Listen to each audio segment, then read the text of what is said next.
Türkiye ve başka Müslüman devletlerinde Ramazan iyi hayacan bilen təbriklanayotgan bir paytda İslam aleminin bazı joylarida Müslümanlar roza tutuş erkinligidan mahrum bo'lmoqda. Xitoy ishg'oli ostidagi Sharqiy Turkistonda Müslümanlar og'ir jazolarga uchrashdan saqlanish uchun yillardan buyon maxfiy roza tutishga majbur bo'lmoqda. Bir qism atalmış Müslüman devletler bo'lsa Xitoyning bostirishlarni qo'llab kelmoqda. Eng ichinishli bo'lgani lager va turmalardagi millionlagan Uyg'ur va boshqa musulmonlar 24 soat nazorat ostida yashab, roza tutishdan mahrum bo'lib qolmasdan, balki yana islomda harom qilingan cho'shqi go'shi yeyishga va aroq ichishga majburlanmoqda.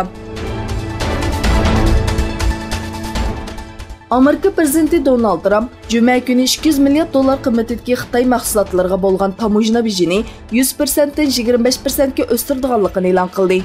Trump Amerika iqtisodidagi yaqindan buyangi ilgirlashlarning Xitoydan ilingan bu bojlar bilan munosabatli ekanligini ta'kidladi va bu 10%lik boj juma kuni 25% ga chiqarildi.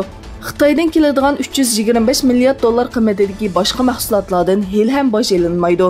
Lekin yaqinda 25% boj qo'yildi dedi. Rossiya poytaxti Moskvada qo'nish jarayonida o't ketgan aeroplandagi yo'lovchilardan 41 nafari qazo qildi. Rossiya taratqullarining xabar qilishicha, Moskvadan Murmanskka uchgan aeroplan aydirimdan ayrilib uzun o'tmay jiddiy qo'nmoqchi bo'lgan. Lekin qo'nish jarayonida aeroplanga o't ketgan. Aeroplanda yo'lovchi va aeroplan xodimlari jami 70 ta kishi bo'lib, 41 nafari hayotidan ayrilgan.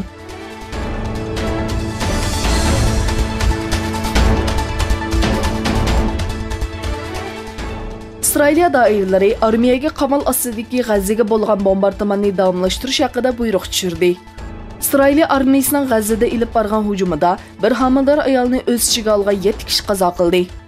Bunun bilan bombardimonda hayotidan ayrilgan falastinliklarning soni 17 ga yetdi.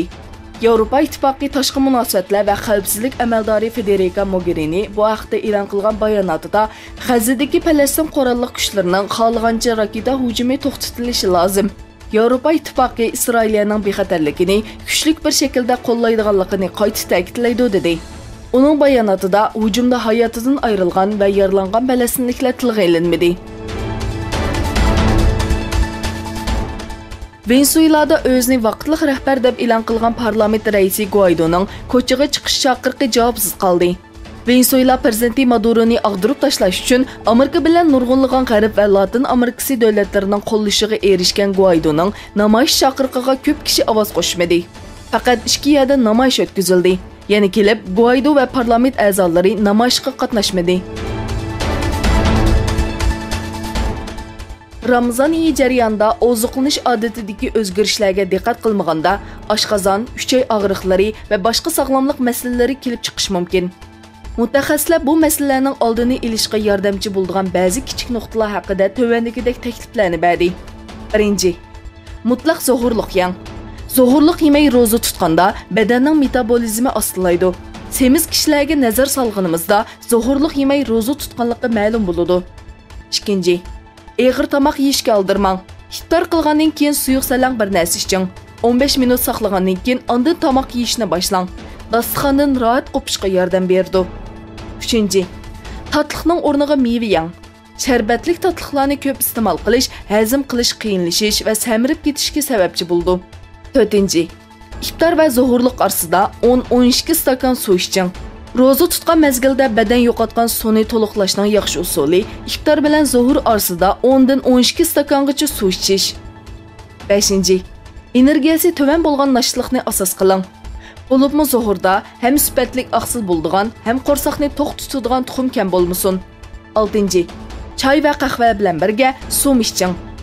İftardan keyin ichilgan choy va qahva badandagi suvning chiqishini tezlatganligi uchun badanning suvsizlanishiga sababchi bo'ldi. 7. Talaliq yemekliklarni tanlang.